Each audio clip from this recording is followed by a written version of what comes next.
بسم اللہ الرحمن الرحیم۔ السلام علیکم۔ اہم مشکلات کا قرآنی حل۔ جب غمگین ہو تو اس آیت کا ورد کریں۔ بسم اللہ الرحمن الرحیم۔ لا الہ الا انت سبحانک انی کنت من الظالمین۔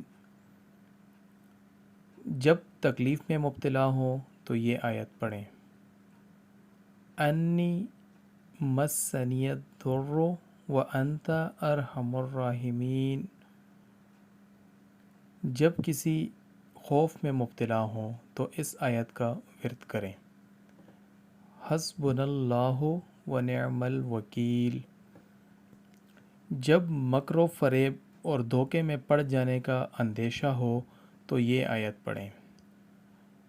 وَأُفَوِّضُ أَمْرِي إِلَى اللَّهِ إِنَّ اللَّهَ بَصِيرٌ بِالْعِبَادِ۔ اللہ پاک ہمیں اس پر عمل کرنے کی توفیق عطا فرمائے، آمین۔ السلام علیکم ورحمۃ اللہ۔